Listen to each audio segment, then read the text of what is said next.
Hello everyone, आज हम देख रहे हैं CPU organisation. CPU organisation that is central processing unit of our digital computer.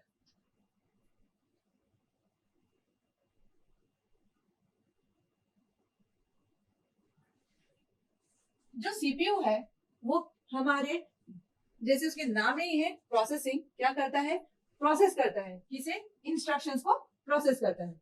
तो सबसे पहले हम ये देख लेते हैं कि किस तरीके से हमारी इंस्ट्रक्शन की साइकिल चलती है और उस दौरान इंस्ट्रक्शंस को किस किस चीजों की रिक्वायरमेंट होती है। तो सबसे पहले हम बात करते हैं, हमारा इंस्ट्रक्शन होता है फेच। फेच करने के टाइम या तो हमारे इंस्ट्रक्शन कहाँ से फेच करते हैं? हम मेमोरी से। अब ये मेमोरी से जरूरी नहीं मेन मेमोरी में हो, कैशे में भी अवेलेबल हो सकता है, ठीक है। लेकिन फेच में हम क्या करते हैं? हम फेच करते हैं हमारे इंस्ट्रक्शन को जो कि एग्जीक्यूट होने वाला है, कहां पर? हमारे प्रोसेसर के पास में। नेक्स्ट है हमारा डिकोड। इस फेज में हम आइडेंटिफाई करते हैं या डिकोड करते हैं कि इंस्ट्रक्शन करना क्या चाह रहा है, उसकी क्या ऑपरेशंस है, किस डेटा पे वो ऑपरेशन परफॉर्म करने वाला है। तो डिकोड फेज में हम क्या करते हैं? Decode the instruction. तो यहाँ पर हम निकालते हैं उसका ऑपकोड, जो रिप्रेजेंट करता है कि हमारा इंस्ट्रक्शन का ऑपरेशन क्या है, और ऑपरेंड जिसके ऊपर ऑपरेशंस परफॉर्म होते हैं। अगर ऑपरेंड्स की बात करें तो यहाँ इस फेज में यूजुअली इंस्ट्रक्शन के ऑपरेंड्स को भी फेच किया जाता है। Next, execute phase. Based on the operation जो हमारे पास में है, उस ऑपरेशन के अकॉर्डिंग हम क्या करते हैं? ऑपरेशन परफॉर्म करते हैं किसमें? ऑपरेंड्स पे। तो एग्जीक्यूट फेज में क्या होता है? एग्जीक्यूशन होता है जो भी ऑपरेशन दिया हुआ है उसका। तो execution of instruction takes place.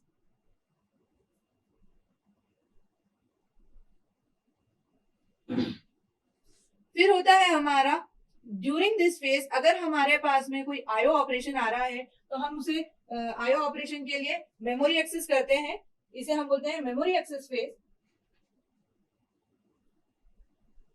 और फाइनली जो डेटा है वो क्या हो जाता है? राइट बैक हो जाता है। जो ऑपरेशन किया है हमने उसका रिजल्ट क्या होगा? राइट बैक होगा। कहाँ राइट बैक होगा? या तो मेमोरी में राइट बैक होगा या किसी आईओ पर, ठीक है। तो इस तरीके से हमारा इंस्ट्रक्शन क्या होता है? एग्जीक्यूट होता है इन सारे फेसेस में।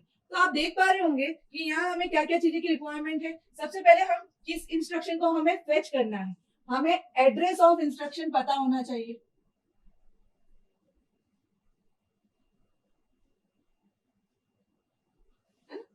प्लस में हमें यह पता होना चाहिए कि हम इंस्ट्रक्शन को फेच करके लेके आएंगे तो उसे रखेंगे कहाँ। तो प्लेस और प्लेस टू होल्ड इंस्ट्रक्शन। अभी इंस्ट्रक्शन हमारा आ गया क्योंकि हमें उसके एड्रेस पता था। अब हमारे पास में आता है डेटा और एड्रेस, क्योंकि डेटा जो हम स्टोर करते हैं और जो एड्रेस स्टोर करते हैं उसका साइज डिफरेंट होता है, इसलिए हमारे पास में data registers, address registers, data bus और एड्रेस बस होना चाहिए, ठीक है। फिर हम क्या देख रहे हैं? हम देख रहे हैं कि डिकोड फेज में हम आइडेंटिफाई करते हैं हमारे पास में क्या ऑप कोड है ना।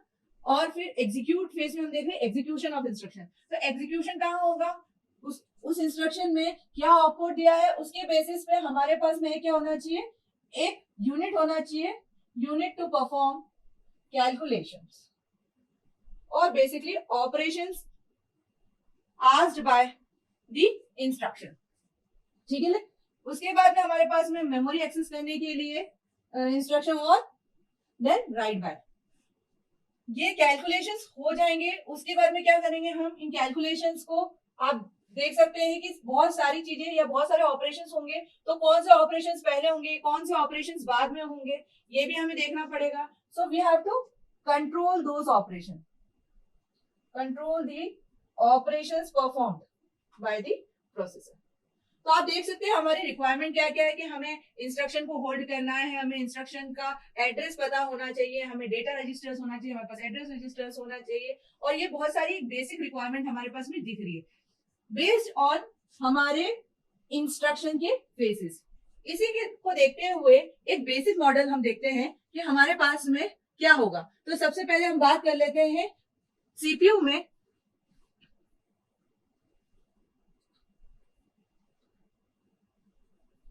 अगर ये मेरा सेंट्रल प्रोसेसिंग यूनिट है,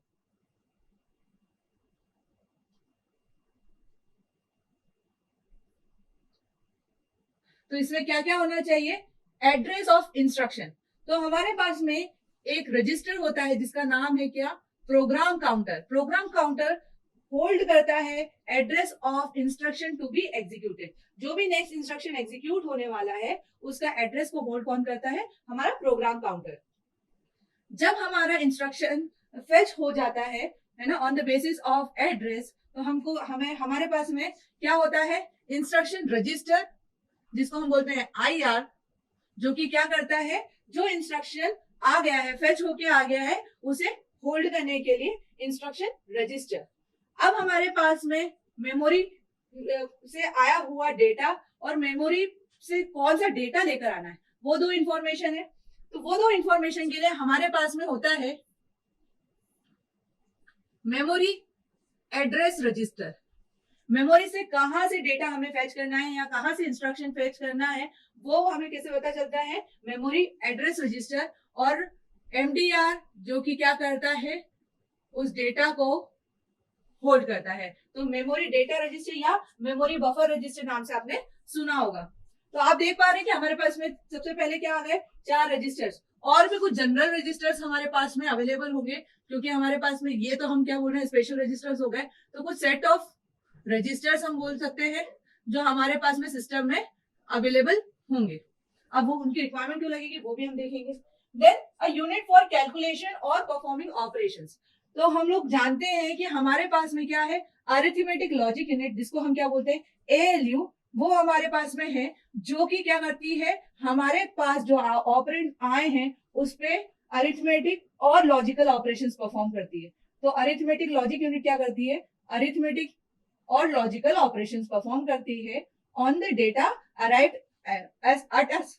उसके अलावा वो क्या करती है?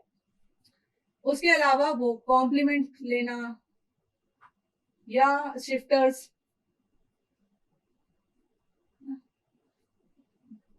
This is also part of this. Eventually ये हमारा क्या हो गया? Arithmetic logic unit.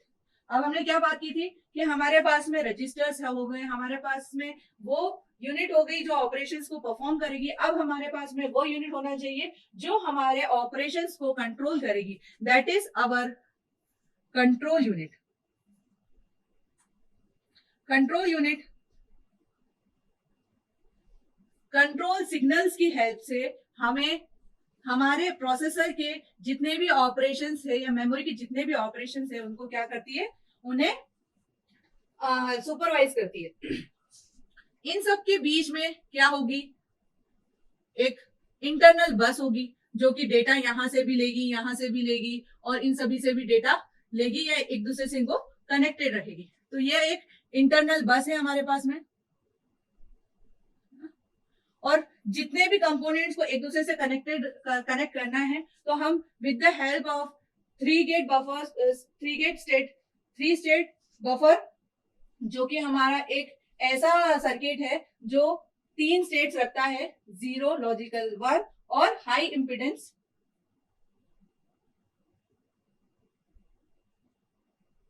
स्टेट। या तो बसेस हम इससे बना सकते हैं या हम बसेस किससे बना सकते हैं? मल्टीप्लेक्सर। तो बेस्ड ऑन दिस सर्किट्स हम क्या करेंगे? हमारी बसेस क्रिएट करेंगे जो कि हमारे different components of a processor को आपस में कम्युनिकेट करने में हेल्प करेगी। अब ये आपस में कम्युनिकेट कर पा रहे हैं, लेकिन जो रिजल्ट है या फिर जो इंस्ट्रक्शंस है वो कहाँ अवेलेबल है? वो अवेलेबल है हमारा मेमोरी में। तो for that we need main memory, और मेन मेमोरी से क्या? डेटा फेच करने के लिए हमारे पास में 3 अलग अलग क्या होगी, बसेस होगी। तो ये बसेस कौन कौन सी है?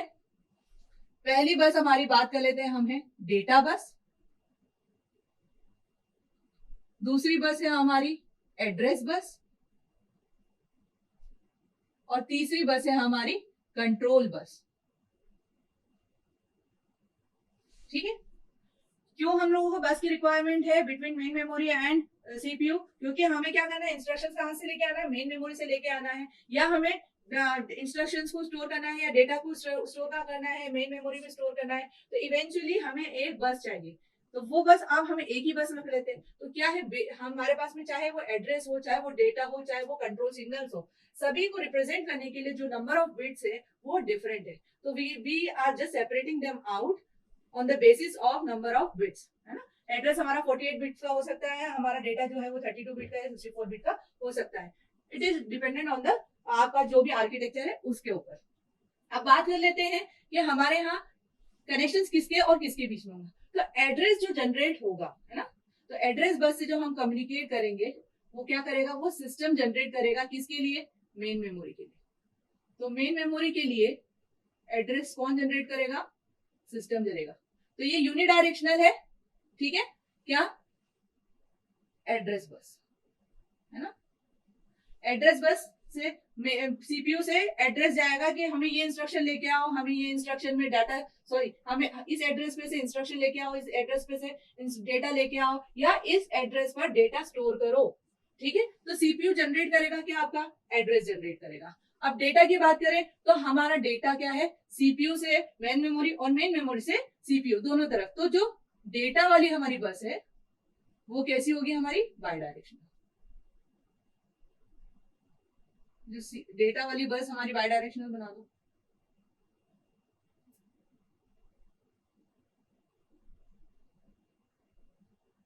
ठीक है। तो डेटा बस हो गई हमारी बाई डायरेक्शनल। अब बात करते हैं कंट्रोल की। तो कंट्रोल सिग्नल्स कौन भेजता है, कंट्रोल यूनिट, है ना। तो ये क्या हो गई हमारी, ये भी हमारी हो गई यूनिडायरेक्शनल। तो ये हो गया हमारा मेमोरी और कंट्रोल यूनिट के बीच, सॉरी सेंट्रल प्रोसेसिंग बीच के बीच में कनेक्शन। तो हमें हमारे सीपीयू ऑर्गेनाइजेशन में जिसका टास्क या फंक्शन क्या है, टू परफॉर्म ऑपरेशन और टू प्रोसेस आवर इंस्ट्रक्शन जो कि इन फेसेस से होकर जाता है, जिसमें ये ऑपरेशंस मेजर हैं, जिनके लिए हमें डिफरेंट कंपोनेंट सीपीयू में चाहिए, हम उसे असेंबल कर सकते हैं। तो this is for CPU organisation.